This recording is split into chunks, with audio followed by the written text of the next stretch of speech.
Well, the Reds have their backup catcher, Nick. But at what cost did they get him?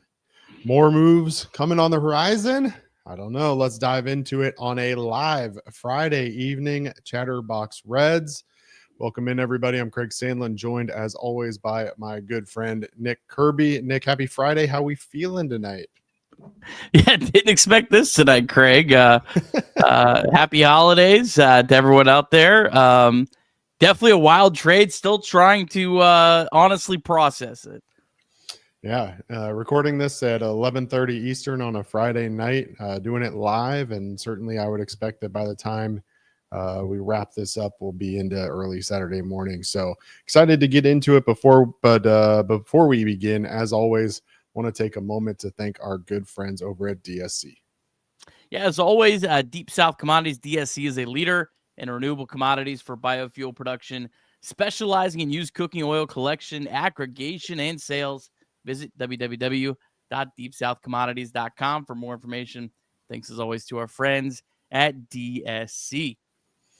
All right, Nick, you've had about an hour or so to chew on this now. Wanted to allow Chatterbox Bearcats to go over the big Bearcats win over the Dayton Flyers this evening. But for those that missed it, the Reds have officially announced that they acquired catcher Jose Trevino from the New York Yankees. They get their backup catcher. Everyone knew it was a priority for this team still. No surprise that they added a backup catcher.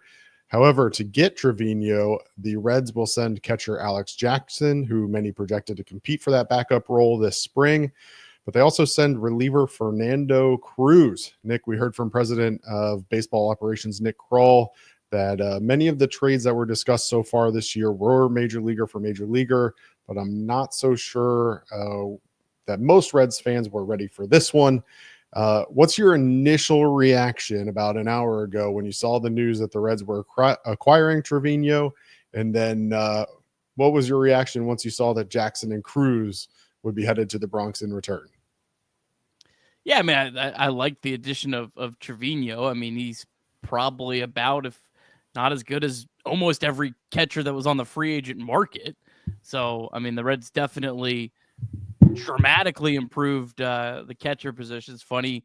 It was either our last podcast or two podcasts ago. I don't know. They all run together at this point where we spent quite a long time talking about how much is a backup catcher worth. And I kind of was wishy-washy on my answer. I was like, it's really hard to know how much a backup catcher is worth. I guess, should we start with talking about Fernando Cruz and the Reds deciding to trade him away? Should we start there? I feel like maybe we can start wherever you want, Nick. This is your show, baby. Let's dive into it. Let's dive into it. The Craig and Nick show. Let's dive into it. Look, I mean, Fernando Cruz struggled most of 2024 after being one of the bright spots of this Reds bullpen in 2023. Finished 2024 with a 3-8 record, 4.86 ERA, but still even improved on his previous K9 numbers. He ended up at 14.7 last year. Look, he's got legitimate miss the bat stuff when he's right, but he struggled a lot last year.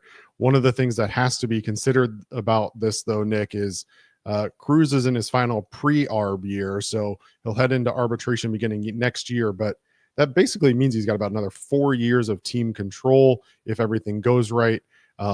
But he's also on the older side, and we've talked about Fernando Cruz's age for 3 years now. It feels like he's not your typical young reliever. I think he's 34 now, if I'm not mistaken. I can look it up, but do you feel like the Reds are selling low on Cruz? Do you feel like they're getting ahead of the regression on Cruz? I don't know. We just had a podcast the other day about the Reds being willing to move Alexis Diaz, and I don't know. I feel a little blindsided right now that Fernando Cruz is the first name that gets moved out of this bullpen. Selling low, selling high. I mean, you're selling low compared to what his value would have been at the end of May of last year, but it tanked. I don't want to say tanked, but it dropped dramatically every month as the season went on. So I don't think you'll ever get back to that. But will it go up from here? I don't know, man. First off, I don't know necessarily how much I'm concerned about the fact that he still has 4 or 5 years of control left because he's 34 years old. I mean, I don't really care about losing control of a reliever when they're 38, 39 years old. That's not really that big of a deal. What I'm more concerned about is like the next maybe 2 years. If you told me that Fernando Cruz is Luke Weaver 2.0, which gives me PSTD, whatever, thinking about it, I wouldn't be shocked. I mean, this guy was a dominant pitcher. I love Fernando Cruz, but he's older. He also was, and I said it all year long last year, he was overused last year. I thought the Reds did Cruz dirty. 69 appearances, nice. And only threw 6 innings. Like, he didn't even like go an inning per. Like David Bell, I thought was his biggest mistake was how often he used this guy. He straight ran him into the ground. So I also like kind of feel bad for Cruz. Like his last hurrah with the Reds was literally being run into the ground. So I don't know. Are you trading a pitcher that is 34 years old? The Reds literally worked this guy to the bone and that traded him. I don't know. If you told me at the end of 2025, Fernando Cruz is the Yankees' best reliever, I wouldn't be shocked. If you told me in 2025, Fernando Cruz gets optioned to AAA at some point, I wouldn't be shocked. I really think it could go either way. Yeah, well, I thought one of the things that was interesting about Fernando Cruz is towards the end of the year when the Reds started to use him kind of as an opener and even using him for a couple innings. And, you know, he ended up, I just pulled up, he ended up starting 3 separate games. In those 3 games, he did give up 3 runs, but had a batting average against at 208, strikeout to walk ratio of 14.0 in those. Yeah, struck out 14 in those 3 games, only walked 1. Looked much better in that kind of opener role than he did earlier on in the year. And look, I don't think there's any question about the fact that Fernando Cruz struggled for much of the year. And like you mentioned, it felt like, you know, he turned into that guy that like you put in there just to burn innings, which was a weird thing for a guy who in the past David Bell was relying on to come in to get 1 out, and that was a strikeout in high leverage situations. He went from being your guy that you'd bring in with bases loaded to being your guy that you'd come in to eat 2 or 3 innings to try and, you know, save your bullpen. And it was such a weird year for Fernando Cruz. And I really don't know what to make of his 2024 versus what we saw in 2023, because some of the peripheral numbers were still just so good. But there were just so many outings that just weren't good. So I don't know. At the end of the day, I don't have a problem moving him. I want to make that clear. I thought, and I know you've talked about it, that that he was someone that certainly made sense to try and move at the height of his performance last year in 2023. The question becomes whether or not, regardless of what you think about his future, is giving up him and Alex Jackson for Jose Trevino the value you expected to get for him? Well, first off, Alex Jackson had 0 value. I mean, he was the placeholder catcher. So, like, his name's in there. And yes, he was the Reds' backup catcher. Like, if you went to the Fangraphs depth chart, he was listed. But he's literally a place card. Like, that's it. There's no value there. So, it's Cruz for Trevino. Trevino is an elite defensive catcher, one of the absolute best defensive catchers in the sport. How much is a defensive catcher worth? I said it when we just talked. It's really hard to know. It's really hard to know how much value these guys have. It's also really hard to know how much stock you really want to put into those defensive metrics, because I feel like outs above average is pretty cut and dry. Like, you know, either you make the plays or you don't. Catcher, it's so subjective that I don't know how much I trust these catching numbers. And a lot of times teams will give out contracts that do not match those numbers. So that's also what kind of makes me think that there's other internal evaluations that don't necessarily match our StatCast and our Fangraphs. But for whatever it's worth, he does rank as an elite defensive catcher. Is this trade going to be good or not? Well, first off, it's going to depend on what does Fernando Cruz do in 2025. good luck figuring that out. If you think you know what Fernando Cruz is going to do in 2025, I'd love to get some lottery numbers from you too. I don't think there's any realistic way to say I know what he's going to do in 2025. It also, if Tyler Stevenson, God forbid, gets hurt in 2025, this is going to look like a great trade, even if Fernando Cruz is pretty good, because Trevino is going to be about as good of an option as you could have got for a long period of time. I do like that you can give Tyler Stevenson off days or DH, play him at first. I don't think they'll play him at first base, but DH him, and you don't have to worry about it. Like last year, it felt like if you gave anytime you gave Tyler Stevenson an off day, and the Reds posted the lineup, there was 50 tweets about it from people being upset. At least it feels like you can give Tyler Stevenson an off day, and you're not going to sweat it whatsoever. So I don't know. I'm sorry. I know it's supposed to come in here with this is a good trade, this is a bad trade. I don't know, man. I really don't. And I think people that are making some sort of definitive way one way or the other, I don't really think you're being very fair to the whole process here. Well, look, let's stick with the Reds bullpen for now. I definitely want to get into Jose Trevino and what he brings to this team, and certainly talk about his role moving forward. But before we get into that, I want to follow up on a couple things regarding the Reds bullpen specifically. First, we saw on I think it was on Thursday that the Reds added Roansy Contreras off waivers from the Los Angeles Angels. They also signed earlier today Brian Shaw to a minor league deal with a major league camp invite. We did a show on reports that the Reds were opening to trading Alexis Diaz just a few days ago. So there's a lot of questions, obviously, about this Reds bullpen that need to be answered yet still.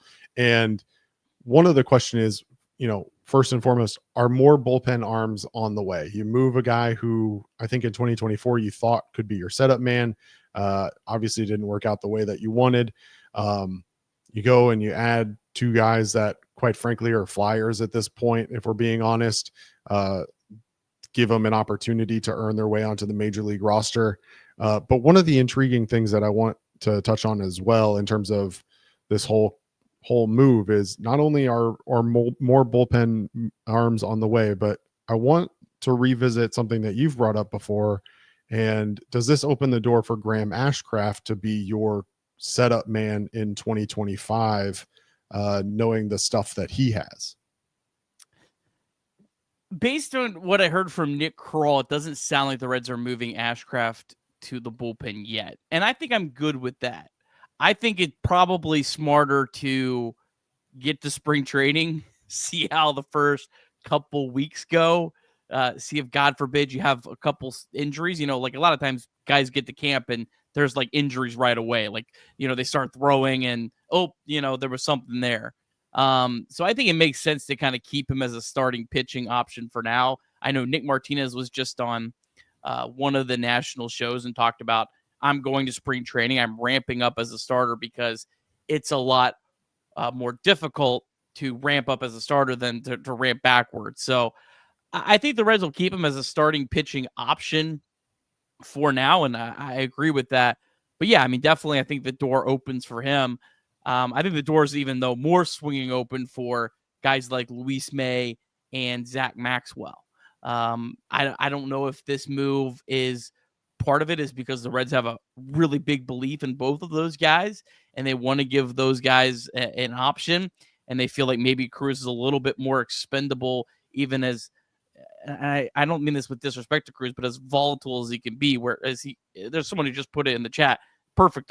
He's either hot or cold. There's no average games for Fernando Cruz. Either he's the best pitcher in baseball or he's given up a grand slam. It felt like there was no in between last year, right, Craig?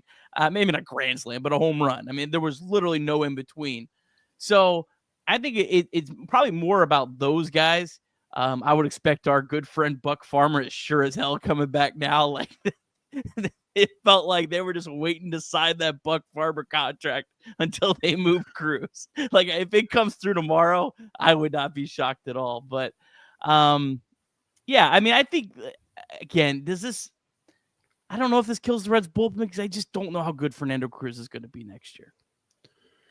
Well, that's certainly a question. And You bring up good points with Luis May and with Zach Maxwell. Luis May, a guy who went to the Arizona Fall League this year, performed pretty well, earned his way onto the 40-man, and to be protected from the Rule 5 draft, which took place just a couple weeks ago at the MLB winter meetings. And Zach Maxwell is a guy who, quite frankly, in terms of like miss the bat stuff, has similarly good miss the bat stuff as Fernando Cruz does when Fernando Cruz is right.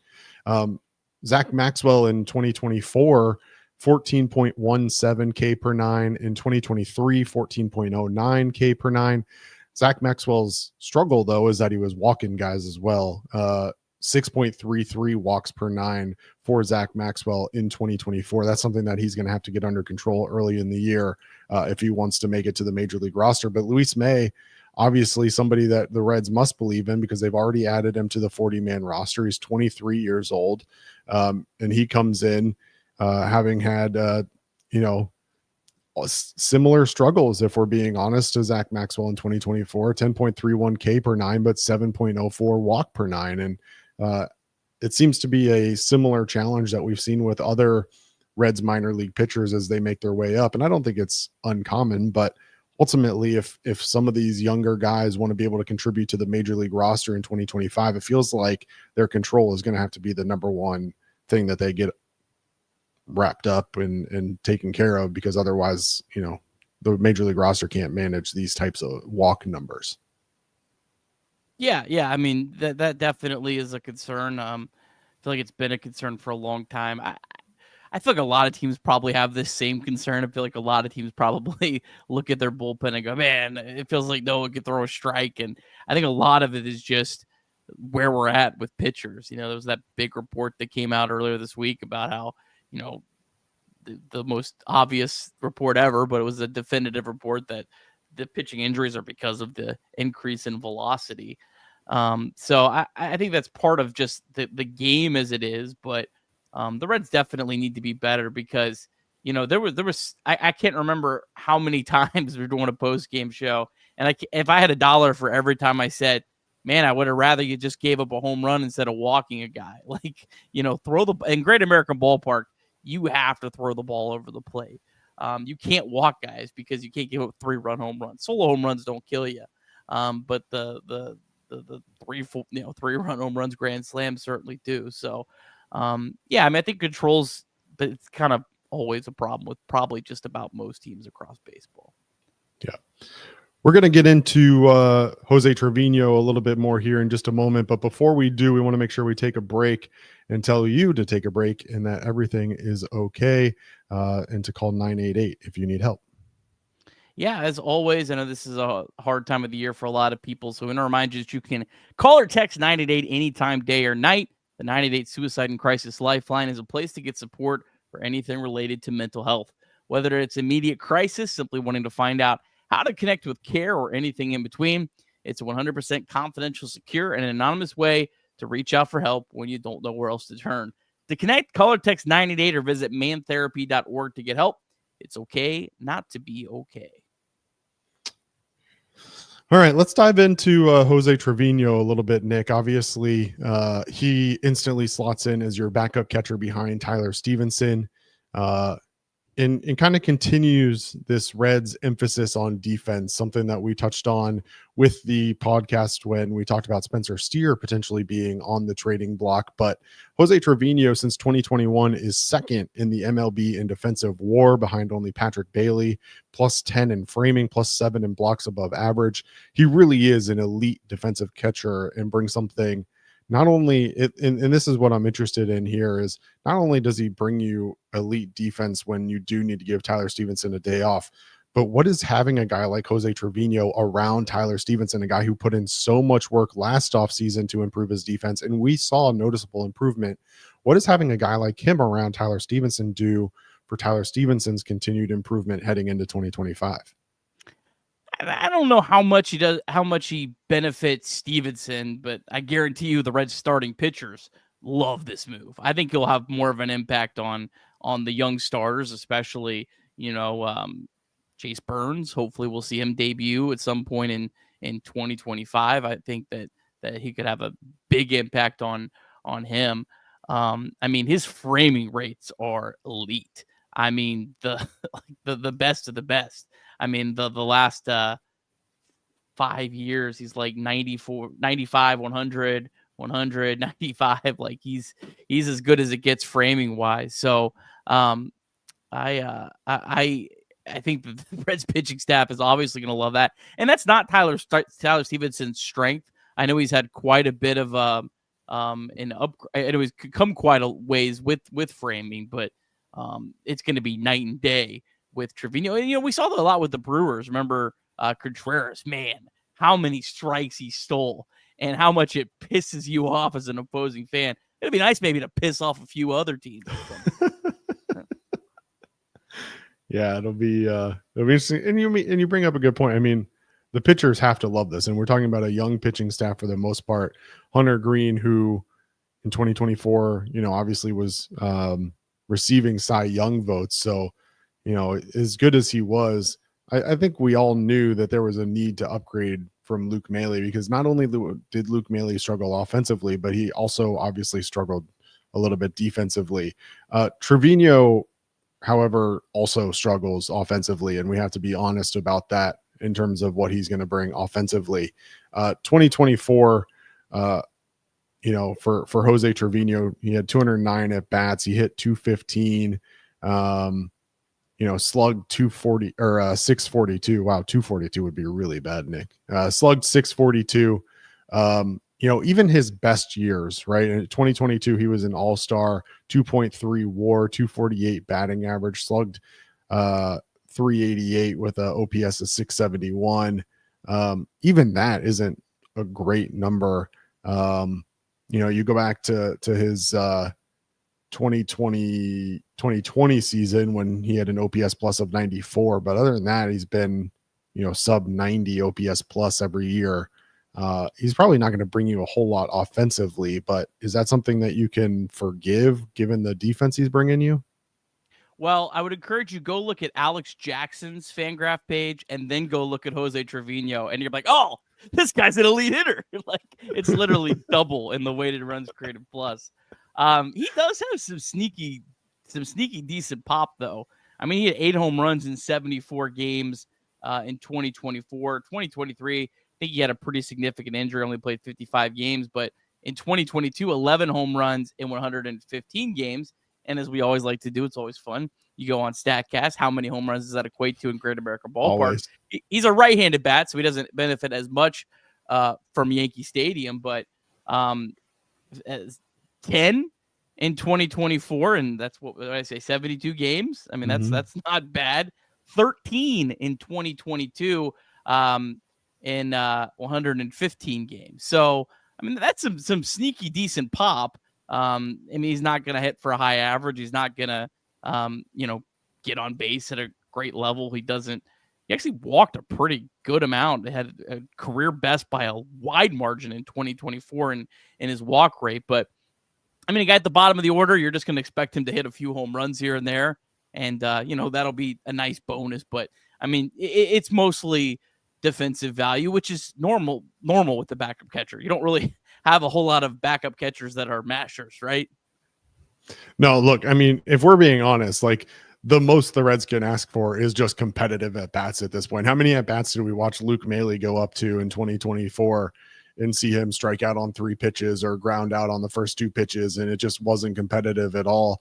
I mean, he was a guy that, quite frankly, late in the game, and he was the only guy left on the bench, and didn't matter who was coming to bat. You were leaving him in there because Luke Maile wasn't really bringing you a whole lot offensively last year. So, I mean, even just having that option to be able to go to Jose Trevino, he may not be the best offensive catcher in the league, obviously, but the truth of the matter is that Luke Maile was abysmal, and it's interesting because Trevino kind of has reverse splits. So, last year in 2024 against right-handed pitching, he hit 235 with an OPS of 654.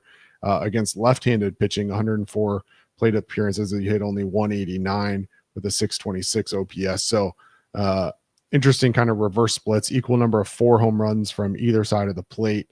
So it doesn't really matter kind of if he has to go up against a righty or a lefty or whatever, my guess is that that's not going to play too big of a factor. So that's an interesting thing to monitor as well. The career tells a little bit of a different story, and over a larger sample against left-handed pitching. He's actually 697 OPS. So for a backup catcher, 697 OPS against lefties, that's pretty solid. 611 against right-handed pitching. So I tend to not put a whole lot of stock in 1 year samples of splits because you can always find, outlier seasons. But overall, you're probably going to expect that he'll hit better against left-handed pitching, which, could actually work out, decent for the Reds, who have quite a bit of left-handed bats that are probably going to have to DH. You could DH Tyler Stevenson and play Trevino, and, you're not maybe losing as much offensively if you can kind of strategically play him, if his splits reverse back to his career numbers, which I think more often than not they do. Yeah, and they're talking about it in the chat right now as well, and we haven't really had a chance to dive into it a lot. Keep in mind that this all went down in the last hour and a half at this point. There was a Yankee fan that came into the chat, Vinny Scoops, who did mention that Trevino struggled with base runners in the past. Anything that you can see through the stats and data that kind of backs up that comment, or any insights into his arm? Well, 2022, I mean, again, that was he didn't have a full season in 2023, so you can't really put a whole lot of stock into that. 2022, he had 75th percentile in caught stealing percentage or average or whatever their metric is. Last year was 8th percentile, so it dropped quite a bit. There must have been an injury in 2023, hamstring, right wrist tear in July 2023, surgery to repair a torn ligament in his right wrist. So that seems like that's probably a good reason for the dip in throwing out runners. Was that maybe just something that was bad in 2024, that as he continues to heal and recover from that surgery and, I don't know, get all the feeling and all that back, that he'll maybe improve a little bit in 2025? I don't know. Maybe that's wishful thinking, but it is maybe plausible. Well, hey, Joe Burrow was able to bounce back from a wrist injury as well, and everything worked out just fine. Couldn't hold a water bottle, right? Well, that's what they said. I saw him slam a water bottle on the sideline on Sunday, though, just fine. Nick, look, I want to talk about this, and you kind of alluded to it earlier, but it's important for us to talk about in the grand scheme of things, and that's the catcher market and free agency this year. And we've seen a lot of catchers that quite frankly are equal to Jose Trevino, or maybe worse than Jose Trevino, or slightly better, go for a lot more money than what Jose Trevino is projected to make in 2025. Austin Hedges signed a $4 million deal. Gary Sanchez and Danny Jansen each are getting $8.5 million this year. Carson Kelly, $11.5 million. Travis d'Arnaud, $12 million contract. Obviously a lot to be determined, but projected in arbitration, Jose Trevino is expected to make in the $3.4 million range, less than all of the catchers that I just mentioned. So obviously the challenge is that he becomes an unrestricted free agent next year. But despite the offensive struggles that we just talked about, despite the arm challenges that he may be facing, given this contract, is this still a good get for the Cincinnati Reds? Yeah, I mean, yeah, money wise, I mean, that's a very good bargain for a guy that's been an all-star catcher, that overall is an elite framer. I think overall his defense, even if he has some deficiency throwing out runners, I think overall he's going to still provide really, really good defense for the Reds and be quite a bit of an upgrade. Again, who was the last great framing catcher? I don't even think Tucker Barnhart was a great framing catcher. I just don't remember a guy. Maybe I'm forgetting someone. Chat, please jump in. When's the last time we had a guy that stole pitches like we saw last year with Contreras? I don't remember it. I'm excited about that. Yeah. I mean, how many times did it feel like some of our pitchers were getting squeezed last year too? At times. I mean, the pitchers, as you mentioned earlier, have to be ecstatic about this and what that Jose Trevino can bring. not only off the field, but also on the field in terms of earning them extra pitches. So that's going to be very, very interesting to monitor. I want to get to a question from the chat real quick. Mr. Juan asked, true or false, this is the last trade the Reds make this offseason? False. What did I set the over under at? Did I say 3.5 or did I say 2.5? I think you said 2.5, but are we at 2 now? Is that 2? I mean, I think technically with India and Singer, are we at 3? Did we trade somebody else? Just at 2 right now. A lot of rumors, but I think we're just at 2 for now. All right. So, so I'll stick with my guns. I'd almost up it to 4 at this point. I mean, I think you have to. I think there's going to be probably 2 more moves. It's interesting with the rumor that we talked about the other day. Definitely seems like a pretty clear-cut sign that the Reds are pretty intent this offseason on improving defense.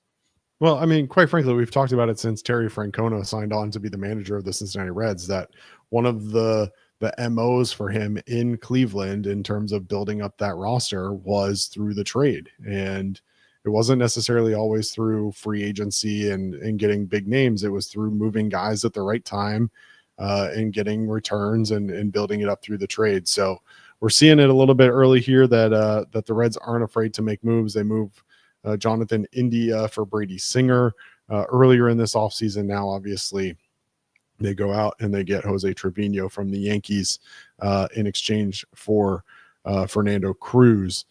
Nick, any final thoughts on this trade or anything else Reds-related news? Anything on the top of your mind? Chad, any questions for us? I like the Ronzi Contreras pickup. I didn't think he was maybe, don't disrespect to Ronzi and his family. I didn't think he was worthy of his own show, but I'm kind of glad that there was a trade so we could talk a little bit about him. 6 pitches. I love that.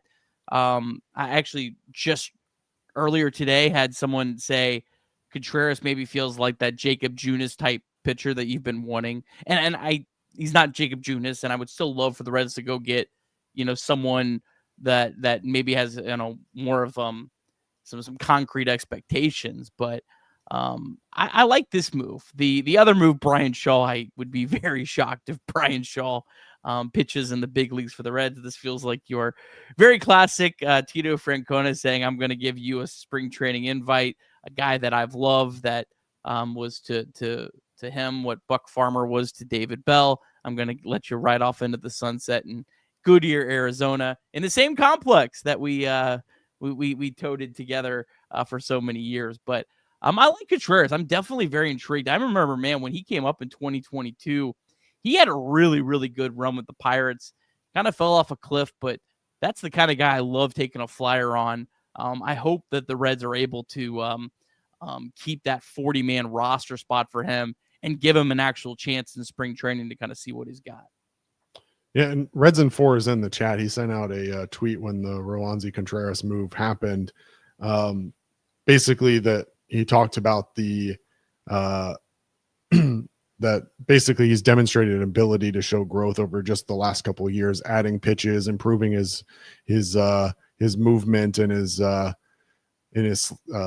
slot angle and all of these other things. I'm not going to try to steal Reds and 4's thunder. You can go and look at his tweet from December 19th and see the charts that were provided. But if Reds and 4 is on board with the move, I'm typically on board with the move as well. So give him a little shout out since he's in the chat tonight. And I think I mentioned Angels earlier. He officially on waivers from the Rangers. Apologize for that, but he never pitched for the Rangers though. He never. Right. Yeah. So, 6 big league pitches, velocity to allow for some command refinement, as Reds in 4 puts it. So definitely an interesting pickup. But Reds in 4 also did point out that he's out of MILB options, so that likely explains why he was DFA'd to begin with. But don't have a ton of opportunity to kind of sit on him. He's either got to be on your big league roster or he's going to be back on waivers unless he accepts a outright to Louisville. So, and that's where the Reds have option. had some success, with DFA'd relievers. Like obviously, Ian Jabot's the first one to come to mind, but Yaz versus Louette, I know he was kind of hit or miss, but he had some good moments, and the Reds have had some success there. And I mean, the relievers are the kind of market that I think is the best part of your team to take flyers on and try to get some sneaky value out of, just because so many of relievers are volatile and you don't know what you'll get year to year. But I like the Contreras move. I'm very fascinated with him. Like I said, I hope he gets to spring training. There's a chance he does. I mean, there's a chance the Reds make moves and they run out of 40-man roster spots, and they have to do exactly what the Texas Rangers did. But I would love to see him get a shot, because he's definitely one of the more interesting players that the Reds have picked up. Yeah. Back in 22, pitching for the Pirates, 95 innings, 3.79 ERA, 21.1% strikeout rate in his rookie campaign. So, but then he lost a mile an hour off of his fastball a year later, and the ERA dropped down, or not dropped down, exploded up to 6.6 in 68 and a third big league innings. So, be interesting to see if he can find that 22 ability again, and if he can, then he's certainly a big tool that can be added to this Reds bullpen. And Reds bullpen that, given tonight's news, is has an opening in the bullpen for Roansy Contreras to take advantage of. So, Nick, any final thoughts? I saw what's the odds of getting Teoscar Hernandez. I don't know. I just think they're low, just because the teams that are interested in him. It's hard. It's hard because I don't. If the Dodgers offer Teoscar Hernandez 3 years, $50 million, and the Reds offer Teoscar Hernandez 3 years, $60 million, I think he's going to choose the Dodgers. I mean, he last year chose a shorter deal because he wanted to play with the Dodgers. So that's why it's hard to see the Reds being able to get him, more so because of that than anything. I'm fascinated to see what the Reds do. The Reds are going to get an outfielder. I know, I'm sure people are just waiting to clip that one up if they don't, but I'm confident they're going to get an outfielder. Is it the outfielder everyone's going to want? Probably not, but I think they're going to get an outfielder.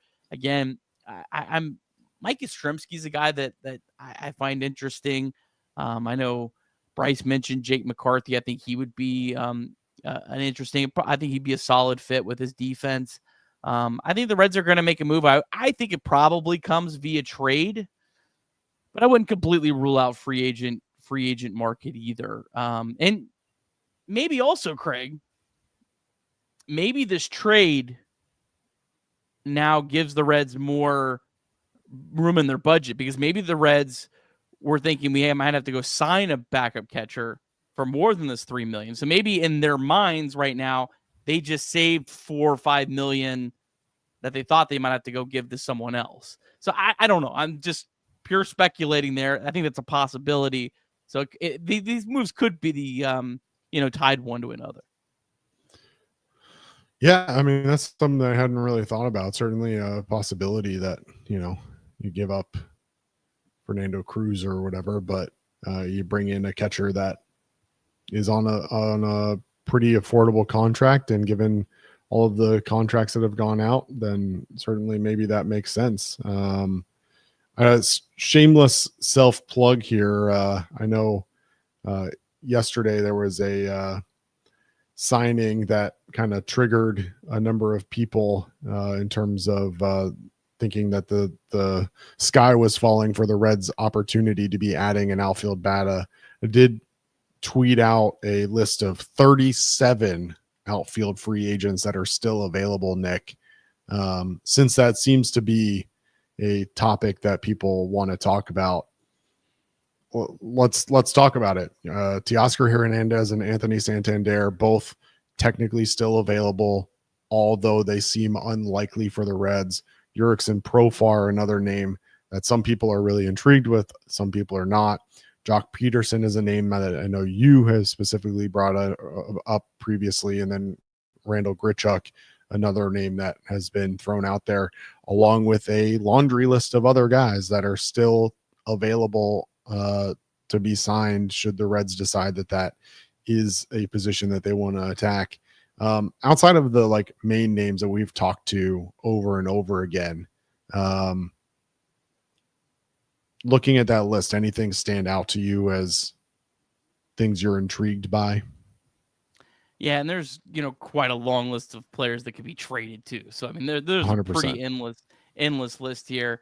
I think Grichuk is a guy that I could really see as an option for the Reds.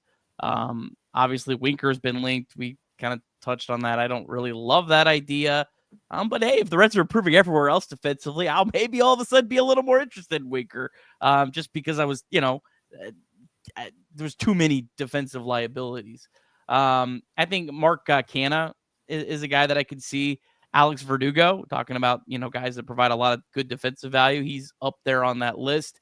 Those are probably the ones that stick out the most to me. Austin Hayes is definitely another one on that list that I would keep my eye on. Can I ask you a question without everybody in the chat yelling at me? Maybe I'm biased. Given the fact that the Reds traded away Jonathan India, given the fact that the Reds are reportedly open to moving Spencer Steer, does a guy like John Birdie make sense for this Reds team, given his speed and ability to steal bases and his defensive ability to play multiple positions? Such a bad hitter. I know he's a bad hitter, but that doesn't seem to be the priority right now. Honestly, the last 2 years, he's been a lot better than he was. He's actually been 95 WRC plus 101. That's shocking. I can't believe he was that good the last 2 years. I remember him in Miami where he was hitting, like 210, 311, 313. Just like an absolute nothing burger. He was actually pretty decent the last 2 years. So, you know what, Craig? I'll say he's intriguing. He's an intriguing name to add to that list. I think that was a good call, my friend.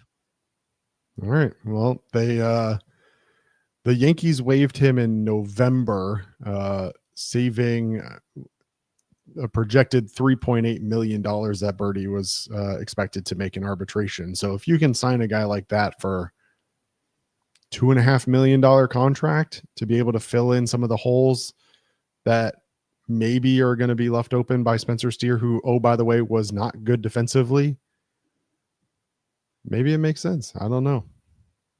That was the one I wanted to put up. I was going to say, that doesn't, throwing that up doesn't feel like, love the optimism after a trade. Love the optimism after a trade. Ryan Mountcastle. I love Ryan Mountcastle. Not a guy that, really fits what I'm like desperate for, which is a good defensive outfielder, because he's not that.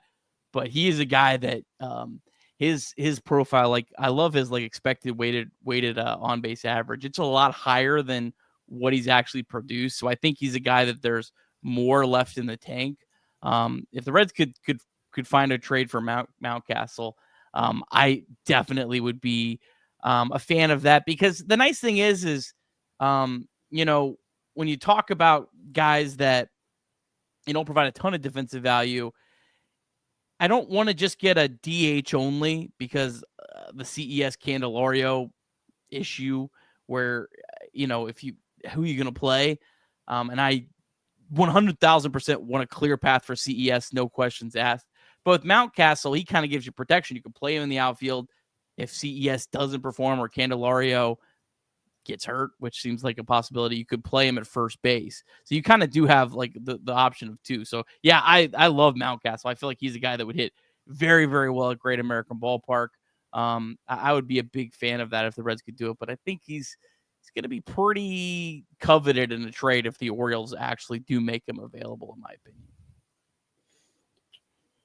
Yeah. Let's see. Any other chat questions that people want us to talk about? Any other thoughts in your head, Nick? Any other needs that this Reds team haven't addressed yet? No, I mean, it's just it's just about trying to find that outfielder at this point. But I mean, I think the Reds have, the Reds have made a couple moves so far. I don't think they're done. I hope people, even if they don't love this move, which I'm okay if you want to be mad about this move, I don't really have a problem with it. If you have more confidence that Fernando Cruz is for sure going to be good than I do.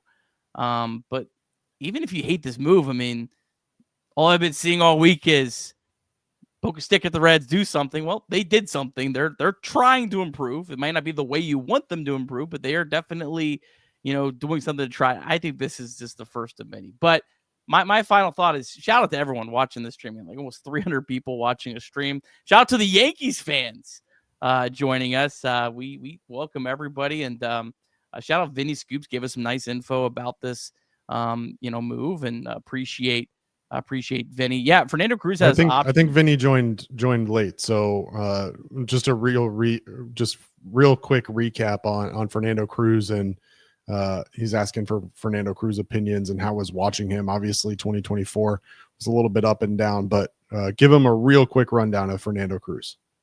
I love Fernando Cruz. I was a huge Fernando Cruz fan. Has an incredible story. I mean, broke into the big leagues at 33, 32 years old. 32. Kind of just came out of nowhere, reinvented himself with a nasty splitter that, man, when it's on, he's one of the best relievers in baseball. Unfortunately, it's just not always on. He was dominant the first 2 months of 2024, and then kind of fell off a cliff. I think he was way overused by the Reds. If he's used more sparingly, will he be better in 2025? Possibly, but it's also a concern that, could the Reds have really run this poor guy into the ground, which I, again, said all year I didn't really like. He has options left. You can send him down to AAA. I think he still has 2 options left. He still has 4 years of control, but again, as I mentioned right at the beginning of the show, I don't really know how much you want to value 4 years of control for a guy who's going to be 38 years old at the end of those years of control. So, yeah, I mean, like if I was the Yankees and Trevino was expendable, I would love this move. I mean, this is a all upside move for the Yankees. So if I was a Yankees fan and I thought Trevino was expendable, I would absolutely be ecstatic about this move.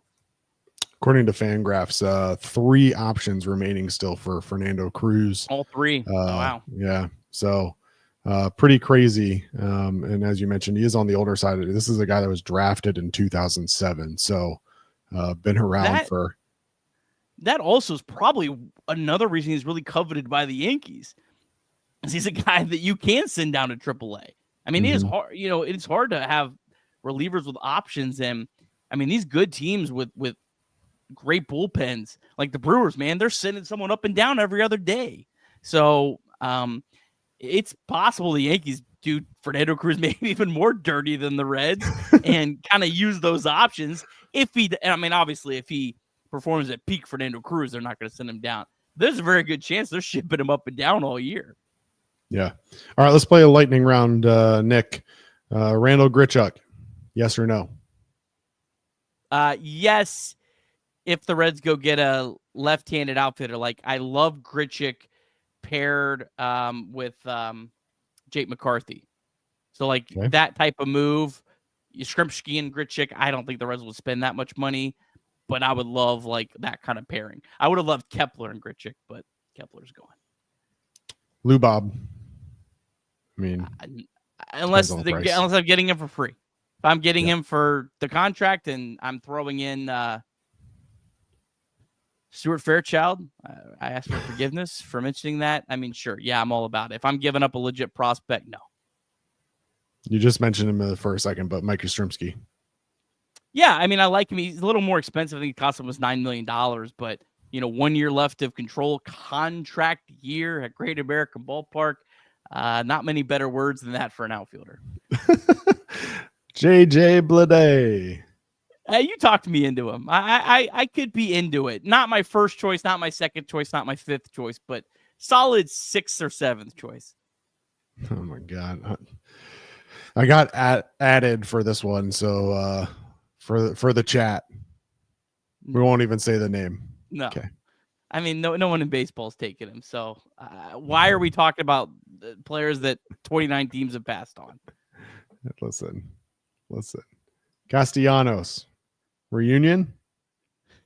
Only if the Phillies eat so much of the money, so I can get some enjoyment out of that. Oh man, if they improve the rest of their defense, sure.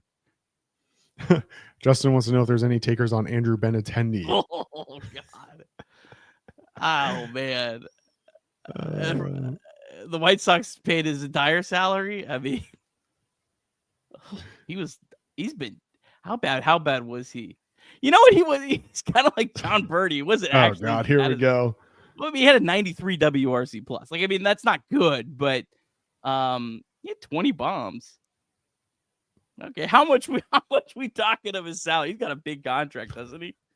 Get out of here. This show's off the rails. Nick, chat, last thoughts.